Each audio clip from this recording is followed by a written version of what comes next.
السلام علیکم ناظرین، آپ دیکھ رہے ہیں پروگرام دو ٹوک۔ میں ہوں کرن ناز۔ 2025 میں 7 جنگیں رکوانے کا کریڈٹ لینے والے اور 2026 میں امن کو اپنا مقصد بتانے والے امریکی صدر ٹرمپ نے نئے سال کے تیسرے دن ہی وینزویلا پر حملہ کر دیا ہے اور اس ملک کے صدر مڈورو اور ان کی اہلیہ کو گرفتار کر لیا ہے۔ یہ کارروائی امریکی فوج کے خصوصی یونٹ ڈیلٹا فورس نے کی ہے۔ امریکی صدر کہہ رہے ہیں کہ ایک ہفتے پہلے انہوں نے وینزویلا کے صدر سے بات کی تھی اور انہیں سرنڈر کرنے کا کہا تھا، لیکن ایسا نہیں ہوا تو وہ 4 روز پہلے ہی کارروائی کرنا چاہتے تھے، لیکن موسم سازگار نہیں تھا۔ امریکی اٹارنی جنرل پیم بونڈی نے وینزویلا کے صدر پر الزامات کی فہرست کرتے ہوئے بتایا کہ صدر مڈورو اور ان کی اہلیہ پر نیو یارک کے صدرن ڈسٹرکٹ میں فرد جرم عائد کر دی گئی ہے۔ صدر پر نارکو ٹیررزم سازش، کوکین برآمد کرنے کی سازش، امریکہ کے خلاف مشین گنز اور تباہ کن ہتھیار رکھنے کی سازش کے الزامات عائد کیے گئے ہیں، لیکن ان کی اہلیہ پر کس الزام میں فرد جرم عائد کی گئی ہے یہ واضح نہیں ہے۔ وینزویلا کے دارالحکومت کراکس اور دیگر شہروں میں امریکی طیاروں اور ہیلی کاپٹرز نے بم برسائے۔ جن مقامات کو نشانہ بنایا گیا ان میں فوجی تنصیبات شامل ہیں۔ دھماکوں کے ساتھ ہی دارالحکومت کی بجلی منقطع ہو گئی۔ وینزویلا کی فورس کی جانب سے کوئی مزاحمت سامنے نہیں آئی۔ امریکی طیارے نچلی سطح پر بھی پرواز کرتے رہے لیکن کوئی ری ایکشن نہیں دیا گیا۔ وینزویلا کی حکومت امریکہ سے صرف یہ مطالبہ کرتی رہی کہ اگر ان کے پریزیڈنٹ زندہ ہیں تو اس کے ثبوت پیش کر دیے جائیں۔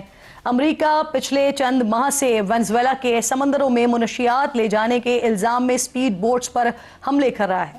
امریکہ کا کہنا ہے کہ وینزویلا کے صدر نکولس مڈورو اور غیر قانونی طور پر منتخب ہوئے ہیں اور وہ ذاتی طور پر ملک میں منشیات کی اسمگلنگ میں ملوث ہیں۔ امریکہ نے مڈورو کی گرفتاری پر $50 ملین انعام بھی مقرر کر رکھا تھا۔ دوسری طرف وینزویلا کا موقف ہے کہ واشنگٹن کے اقدامات صدر مڈورو کو اقدامات سے ہٹانے اور وینزویلا کے تیل کے ذخائر پر کنٹرول حاصل کرنے کی کوشش کا حصہ ہے۔ یہاں یہ بھی واضح رہے ناظرین کہ وینزویلا کے پاس دنیا میں سب سے زیادہ یعنی 300 بلین بیرل خام تیل کے ذخائر موجود ہیں، جو دنیا میں موجود تیل کے ذخائر کا 18% شیئر بنتا ہے۔ پچھلے سال ٹرمپ کے صدارت سنبھالتے ہی امریکہ اور وینزویلا کے تعلقات میں کشیدگی مزید بڑھ گئی تھی۔ کچھ روز پہلے یعنی 18 دسمبر کو صدر ٹرمپ نے اشارہ دیا تھا کہ وہ وینزویلا کے پاس موجود بے تحاشا تیل واپس لینا چاہتے ہیں۔ اب اس بیان کے 15ویں روز ہی امریکہ نے وینزویلا پر حملہ کر دیا ہے۔ امریکی حملے کے بعد وینزویلا میں ایمرجنسی نافذ ہو گئی ہے۔ امریکی حملے میں ہونے والے جانی اور مالی نقصانات کے حوالے سے ابھی تک کوئی واضح صورتحال سامنے نہیں آئی ہے۔ وینزویلا کے وزیر دفاع کہہ رہے ہیں کہ حکومت ان حملوں میں ہلاک اور زخمی ہونے والے افراد سے متعلق معلومات اکٹھی کر رہی ہے۔ ساتھ ہی انہوں نے ملک بھر میں فوجی دستوں کی فوری تعیناتی کا اعلان کرتے ہوئے امریکہ پر شہری علاقوں کو نشانہ بنانے کا الزام لگایا ہے۔ وینزویلا کے وزیر دفاع نے مزید کہا ہے کہ ان کے ملک کو تاریخ کی اب تک کی بدترین جارحیت کا سامنا ہے اور وینزویلا غیر ملکی فوجی دستوں کی موجودگی کے خلاف مزاحمت کرے گا۔ وینزویلا کے پڑوسی ملک کولمبیا کے ایران، روس نے وینزویلا پر امریکی حملوں کی مذمت کرتے ہوئے اسے جارحیت قرار دیا ہے، جبکہ یورپی یونین نے پرامن طریقے سے معاملے کو حل کرنے کی بات کی ہے۔ ریپبلکن سینیٹر مائک لی نے یہ دعویٰ کیا ہے کہ وینزویلا میں مزید کوئی کارروائی متوقع نہیں ہے۔ وینزویلا میں ہلچل شاید رک گئی ہو، لیکن ایران میں جاری مظاہرے شدت کے ساتھ اس وقت جاری ہیں اور ان میں اموات کی تعداد اب 8 تک پہنچ چکی ہے، جبکہ 17 افراد کے زخمی ہونے کی اطلاعات آ رہی ہیں۔ ایران کے سپریم لیڈر آیت اللہ خامنائی نے امریکی صدر کی دھمکی پر جواب دیتے ہوئے کہا ہے کہ دشمن کے خلاف مزاحمت سے پیچھے نہیں ہٹیں گے، اسے گھٹنے ٹیکنے پر مجبور کر دیں گے۔ سپریم لیڈر نے ایرانی حکومت کو مظاہرین سے مذاکرات کی ہدایت بھی کی ہے۔ دوسری طرف بیرون ملک مقیم ایران کے آخری شاہ کے بیٹے رضا پہلوی نے ایران میں جاری عوامی احتجاج کے دوران لوگوں سے احتجاج میں شامل ہونے کی اپیل کی ہے۔ یہاں آپ کو دلچسپ بات بھی بتا دیتی ہوں کہ ایران کے پاس دنیا کے تیسرے نمبر کے خام تیل کے ذخائر یعنی 209 بلین بیرلز موجود ہیں، جو دنیا کے مجموعی شیئر کا 11% سے زائد بنتا ہے. کیا ٹرمپ کی نظریں وینزویلا کی طرح ایرانی تیل پر بھی ہیں؟ یہ سوال بھی اٹھایا جا رہا ہے. اس پر بات کرنے کے لیے پروگرام میں میرے انتہائی مہمان حسین حقانی صاحب جو کہ سابق سفیر ہیں برائے امریکہ پروگرام میں مجھے جوائن کر رہے ہیں. میں آپ کی بے حد شکر گزار ہوں حقانی صاحب. سب سے پہلے سر یہ فرمائیے, ڈونلڈ ٹرمپ تو 7 جنگیں رکوانے کا کریڈٹ لیتے رہے ہیں, جیسے ہی نیا سال کا آغاز ہوتا ہے نئی لڑائی چھیڑ دیتے ہیں سر. امریکہ وینزویلا کے صدر پر منشیات اسمگلنگ کا الزام لگا رہا ہے. وینزویلا کی طرف سے امریکی اقدامات کو ان کے تیل کے ذخائر پر قبضہ کرنے کی کوشش کہا جا رہا ہے. آپ دونوں کی کشمکش کو کس طرح سے دیکھ رہے ہیں سر؟ گزشتہ سال کے اختتام پر صدر ٹرمپ کی انتظامیہ نے امریکہ کی نیشنل سیکیورٹی اسٹریٹجی جاری کی تھی اور اس اسٹریٹجی میں یہ کہا گیا تھا کہ جس طرح 19ویں صدی میں امریکہ کے تمام تر دفاعی مفادات امریکہ کے اپنے خطے میں تھے, اب بھی ویسے ہی ہوگا, اور امریکہ اپنے سے جغرافیائی طور پر دور ممالک میں فوجی کارروائیاں نہیں کیا کرے گا, لیکن اپنے علاقے میں ایسا ضرور کرے گا. یہ ایک سوچ صدر ٹرمپ کی ہے. جب وہ کہتے ہیں میک امریکہ گریٹ اگین, وہ سمجھتے ہیں کہ 19ویں صدی کے آخر میں جو امریکہ تھا وہ بہت عظیم تھا, جو باقی دنیا سے کٹا ہوا تھا. یورپ, ایشیا, مشرق وسطی اس کے معاملات میں دلچسپی کم لیتا تھا اور اپنے خطے میں روب جماتا پھرتا تھا. تو یہ اسی پالیسی پر عمل درآمد کا حصہ ہے. وہ دکھانا چاہتے ہیں کہ ہم اس خطے میں جو چاہیں کر سکتے ہیں. کسی ملک میں جا کر اس کے صدر کو لے کے آ جانا بغیر کسی قانونی کارروائی کے. آپ کو یاد ہوگا کہ 1989 میں 1989 میں پیناما کے مانویل نوریگا کو اسی طریقے کے ساتھ امریکی فوجیوں نے اخذ کیا تھا اور ان کو امریکہ میں لا کر ان پر مقدمہ چلایا گیا تھا, لیکن ان پر الزامات اور قانونی کارروائی اس سے 1 سال پہلے ہو چکی تھی. جو وینزویلا کے صدر ہیں ان کے معاملے میں کسی قانونی کارروائی کا انتظار نہیں کیا گیا. تو اس سے یہ تاثر ملتا ہے کہ صدر ٹرمپ صرف طاقت کا استعمال کرنا چاہتے ہیں اپنے خطے میں. رہ گیا سوال جنگ بند کرانے کا, تو پہلے بھی انہوں نے کچھ جنگیں بند نہیں کرائیں, صرف اس کا کریڈٹ لیا ہے, اور اب بھی ایسا ہی ہے. دوسرے ممالک ان کو کریڈٹ دے کر ان کو دل خوش کرنا چاہتے تھے, وہ انہوں نے کر لیا. لیکن ایک طرف یہ امریکہ کی طاقت کا استعمال ہے اور دوسری طرف یہ امریکہ کے بنائے ہوئے اس نظام بین الاقوامی قانون کو مکمل طور نظر انداز کرنے کی کوشش ہے جو گزشتہ کم از کم 70-80 سال سے دنیا میں موجود ہے. اچھا حقانی صاحب, جو آپ بات کر رہے ہیں سر, اس میں ایک بڑا حیران کن پہلو یہ ہے کہ چند گھنٹوں میں امریکہ یہ کارروائی کرتا ہے, پریزیڈنٹ کو, فرسٹ لیڈی کو ساتھ بھی لے جاتا ہے, لیکن ملک کی جانب سے یا ان کے افواج کی جانب سے کوئی کارروائی سامنے نہیں آتی, کوئی مزاحمت نہیں ہوتی. تو یہ عسکری کمزوری ہے یا پھر اندر ہی سے کوئی سازش لگتی ہے آپ کو؟ دیکھیے, یہ تو میں نہیں کہوں گا کہ کچھ سازش ہے, لیکن یہ ایک اپنی جگہ حقیقت ہے کہ امریکہ 1940, 50, 60, 70 کی دہائیوں میں امریکہ کے جو یہ جنوبی امریکہ کے ممالک ہیں ان میں سب میں انٹیلیجنس آپریشنز یعنی CIA کے آپریشنز اور فوجی انقلابات کے ذریعے اپنی بات منواتا رہا ہے. وینزویلا میں ایسا نہیں ہو رہا تھا اب تک, تو اس بات کا قوی امکان ہے کہ انہوں نے بعض جرنیلوں کو اپنے ساتھ ملایا ہو اور جو امریکی انٹیلیجنس کا ایک آپریشن وہاں جاری تھا اس نے ایسی راہ ہموار کی ہو جس کے نتیجے میں صدر مڈورو کو کوئی حمایت نہ مل سکی ہو. قاری صاحب, یہ بھی کہے گا کہ وینزویلا کی جو اپوزیشن ہے اسے امریکی سپورٹ حاصل ہے, تو کیا آپ کو لگتا ہے کہ مڈورو کی گرفتاری کے بعد اپوزیشن کو اقتدار مل جائے, یا پھر جو موجودہ سیٹ اپ ہے وہیں سے ہی حکومت کسی کو مل جائے گی؟ ممکن ہے کہ موجودہ حکومت سے ہی کسی کو اقتدار منتقل ہو, کیونکہ دیکھیے اس میں قانونی, دیکھیے امریکنوں کی جو ساری کاروائیاں ہوتی ہیں اس میں ہمیشہ وہ کم از کم قانون کا ایک لبادہ ضرور رکھتے ہیں. مثلا عراق پہ حملہ ہوا تو آپ کو یاد ہوگا اس سے پہلے انہوں نے سیکیورٹی کاؤنسل میں یونائیٹڈ نیشنز میں جا کے پورا کیس بنایا کہ امریکہ کی معلومات کے مطابق وہاں پہ غیر قانونی ایٹمی ہتھیار ہیں وغیرہ وغیرہ, چاہے وہ بعد میں غلط ثابت ہو گیا, لیکن وہ اپنا ایک کیس بناتے ہیں. اس بار کسی قسم کا کیس بنانے کی زحمت نہیں کی گئی, صرف چودراہٹ دکھائی گئی ہے. تو اس لیے ممکن ہے کہ وہ یہ کہیں کہ نہیں, ہم نے تو اس فرد کو اٹھایا ہے, اور جس طرح سے پاناما میں ہوا تھا کہ اس کے جانے کے بعد وہی نظام میں سے ہی تبدیلی آ گئی تھی, تبدیلی آ جائے گی, لیکن پھر بالآخر ایک الیکشن ہوگا اور وہ الیکشن جو ہے وہ اپوزیشن کو جتوانے میں شاید امریکہ مدد. اچھا, ایک تو ان کے اپنے ملک کے اندر سے کچھ نہیں ہوا, لیکن دوسری طرف رشیا ہو گیا, چین ہو گیا, اس سمے دنیا بھر میں سے کہیں سے بھی ہمیں اس طرح کا کوئی شدید رد عمل نظر نہیں آیا. سر اس کی کیا وجہ دیکھ رہے ہیں آپ؟